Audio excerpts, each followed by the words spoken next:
What you are about to hear is not mere encouragement, nor casual counsel offered to pass the hour.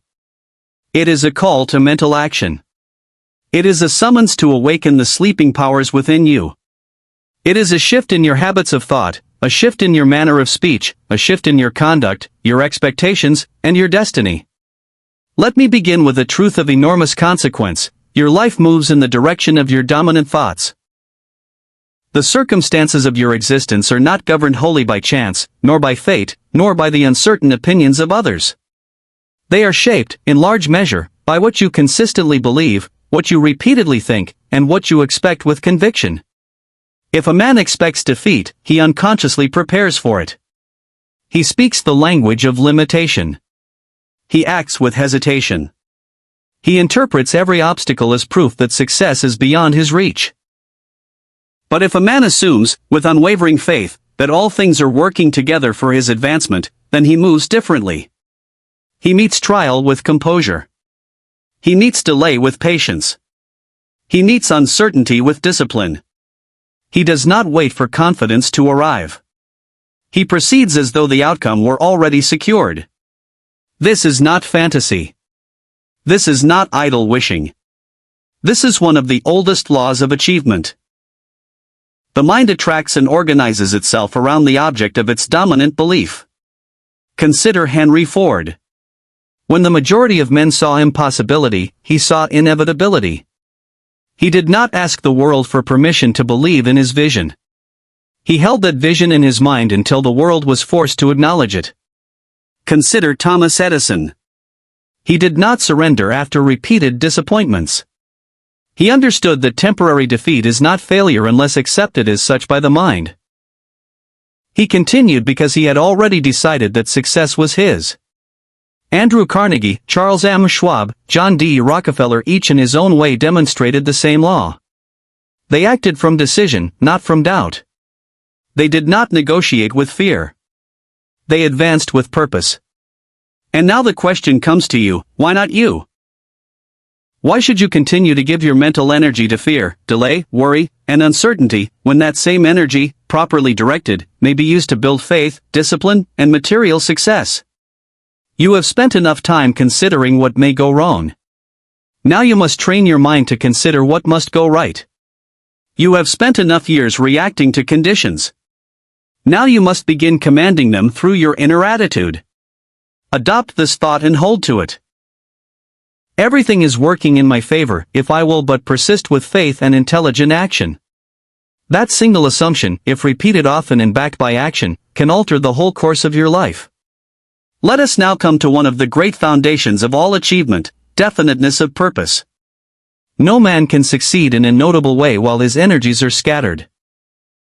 The person who drifts from one idea to another, from one desire to another, from one ambition to another, seldom builds anything enduring.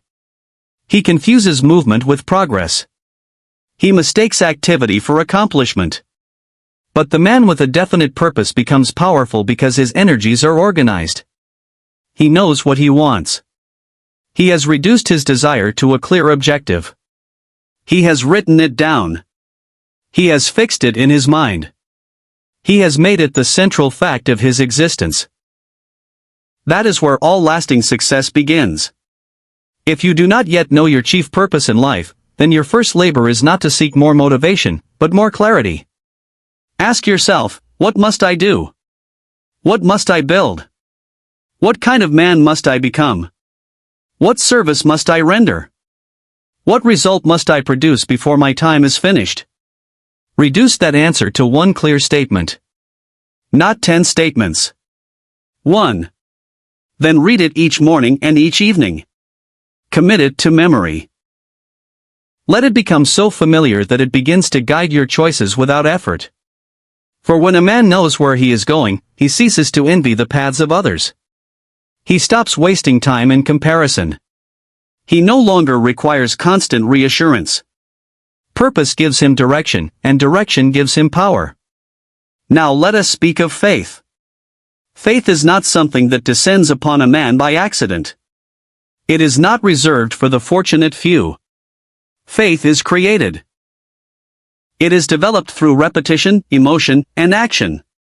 The subconscious mind accepts as true whatever is repeatedly impressed upon it with feeling. This is why so many men live in weakness. They have repeated weakness to themselves until it has become their identity. If you say, "Nothing ever works out for me," the subconscious mind accepts that suggestion and begins to shape your behavior accordingly. If you say, "I always fall short," it will organize your thoughts, your fears, and your habits around that belief. But the same law works in your favor when used intelligently. If each day you say, with emotion and persistence, "I am focused. I am disciplined. I act with courage. I move with purpose. Everything is working toward my highest good," then, over time, that suggestion enters the deeper mind.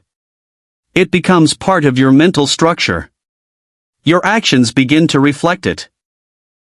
Your bearing changes. Your decisions sharpen. Your courage increases. This is the principle of autosuggestion. The words you repeat are not harmless. They are instructions. They are commands given to the deeper intelligence within you.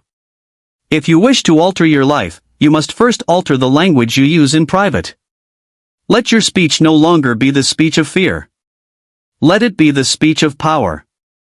Say to yourself, "I do not retreat before temporary defeat. I know my purpose. I act with faith. I persist until I win." Now let us turn to another law of great importance: decision. Successful men reach decisions promptly and change them, if at all, very slowly. Unsuccessful men reach decisions slowly and change them quickly and often. Indecision breeds fear. Fear weakens faith. And a mind weakened by fear cannot produce organized power. How many opportunities have been lost, not because a man lacked ability, but because he delayed? How many fortunes have gone to others because someone hesitated too long? How many dreams have died beneath the weight of maybe, someday, and when the time is right? You must train yourself to decide. If your aim is health, decide. If your aim is business success, decide. If your aim is self-mastery, decide. If your aim is transformation, decide. And when the decision has been made, cease revisiting it. Burn the bridge behind you. Remove the mental option of retreat. Nothing weakens a man more than secretly preserving an escape from his own commitment. A divided mind is a defeated mind. You cannot become a new man while preserving loyalty to the habits that built the old one. One identity must yield to the other. Therefore, let the weaker self die. Let the hesitating self die. Let the fearful self die. Not tomorrow. Today. Now consider the law of going the extra mile. One of the most dependable principles of compensation is this: the man who does more than he is paid to do will soon be paid for more than he does. Most men do only what is required. They work to the level of the wage. They withhold energy until rewarded. But the man of initiative understands that value must precede reward. He does not wait to be recognized before becoming excellent. He becomes excellent first. Charles M. Schwab made himself indispensable by giving more service than was expected. Andrew Carnegie advanced because he took on responsibility beyond his assigned place. The world does not long ignore the man who makes himself useful in uncommon measure. If you wish to rise, then exceed expectation. Do more than is required. Improve what others leave untouched. Solve problems before they are assigned to you. Build the habit of excellence in private, and public reward will come in due time. The extra mile is crowded by very few. That is why its rewards are so rich. Let us also consider the power of the mastermind. No person rises to great height entirely alone. The mind grows stronger when placed in harmony with other minds of purpose, courage, and discipline. The people with whom you surround yourself will either increase your power or diminish it.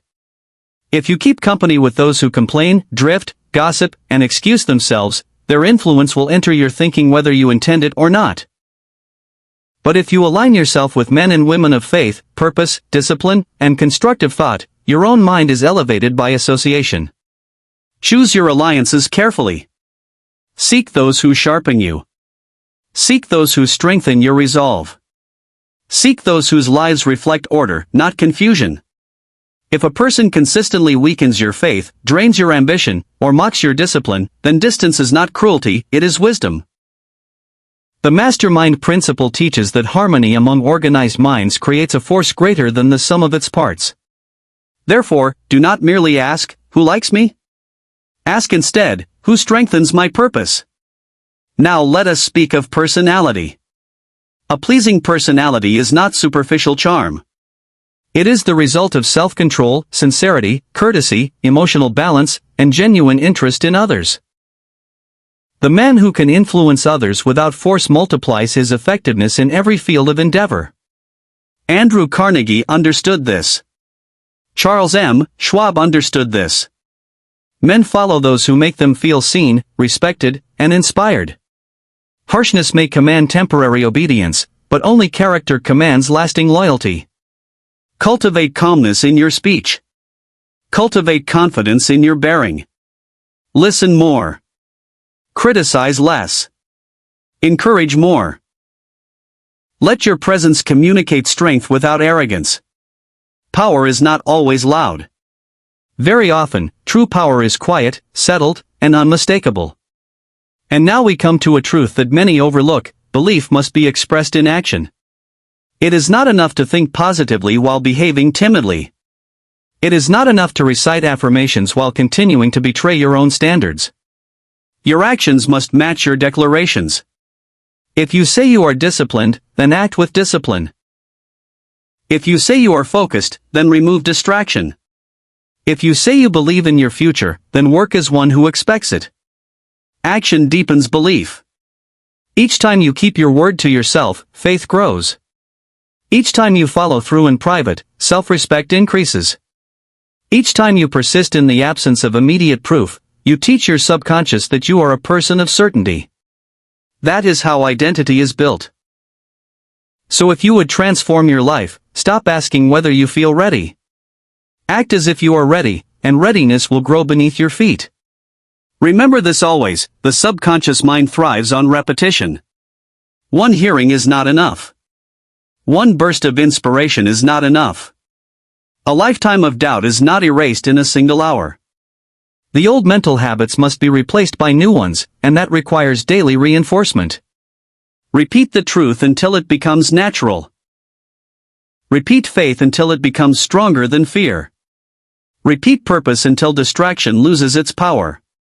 Repeat discipline until it becomes your character. Say to yourself each morning, "I know what I want. I act with confidence. I do more than is expected. I move in harmony with my purpose.